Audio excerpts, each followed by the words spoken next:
بسم اللہ الرحمن الرحیم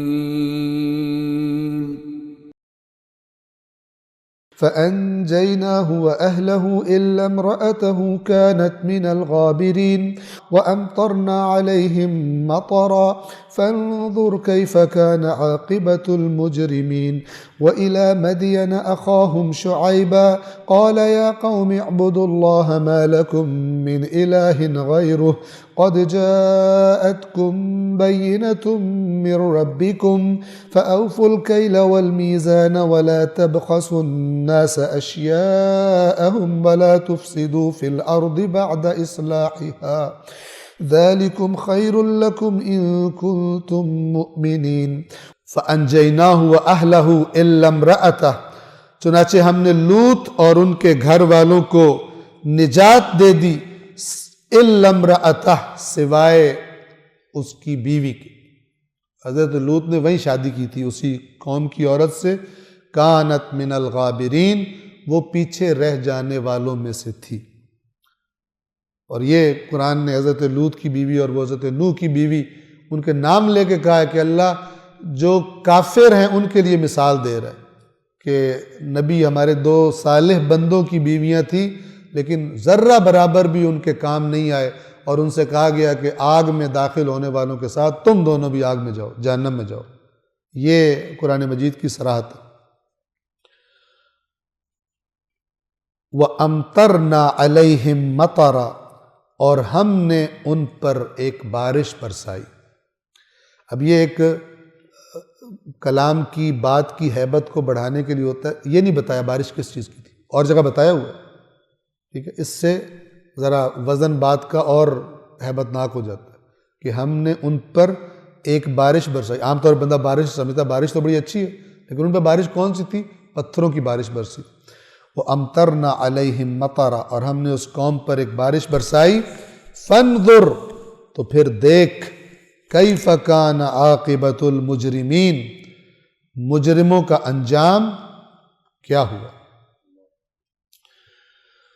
85 آیت نمبر 85 وَإِلَى مَدْيَنَ أَخَاهُمْ شُعَيْبًا، اور مدین کی طرف ان کے بھائی شعیب کو بھیجا۔ یہ حضرت ابراہیم کے روایات کے مطابق ایک بیٹے کا نام مدین تھا، اور اسی کے نام پر یہ بستی جو تھی آباد تھی۔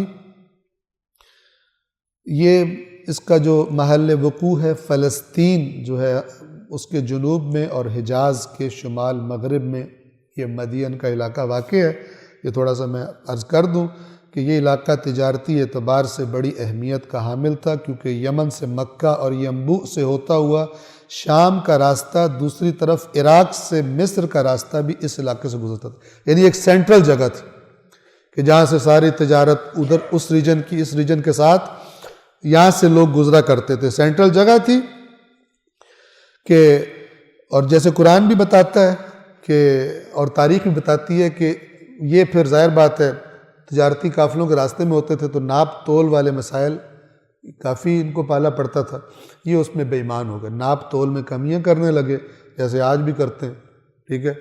کبھی پیٹرول پمپ پہ جاؤ تو سامنے 1 لیٹر لکھا ہوا آ رہا ہوتا کتنا ہے وہ اللہ کو بہتر پتہ ہے، اور اس کے بعد باقی چیزیں ناپ میں بھی اور تول میں بھی جس کا پڑ جائے ہاتھ وہ بے ایمانی کر لیتا ہے، اس کے بعد شام کو نماز پڑھ کے بخشوا لیتا ہے، ٹھیک ہے، یا پھر عمرہ کر لیتا ہے یا پھر کچھ کر لیتا ہے، کام نہیں چھوڑتا اپنی بے ایمانی کا۔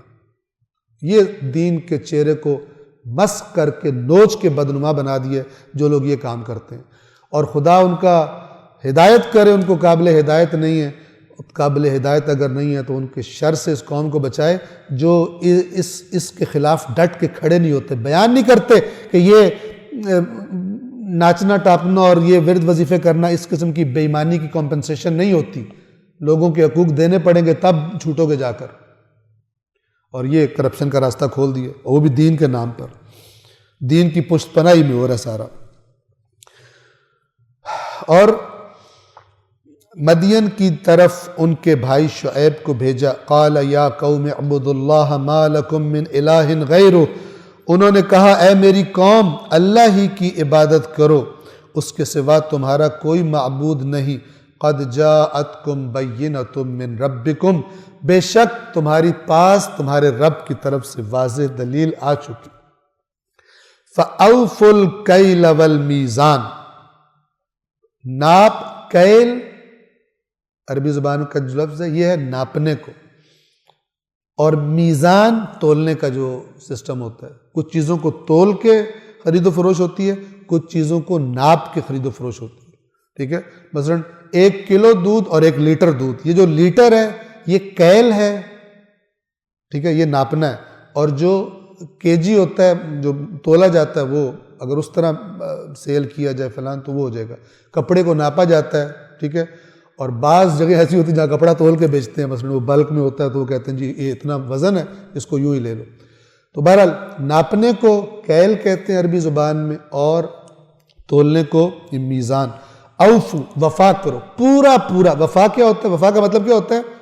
یہ اوفو بالعقود، اپنے وعدوں کو، اپنے ایگریمنٹس کے ساتھ وفا کرو، پورے کرو۔ اوفو الکیل، جب ناپو تو پورا ناپو، والمیزان، اور تولو تو پورا تولو۔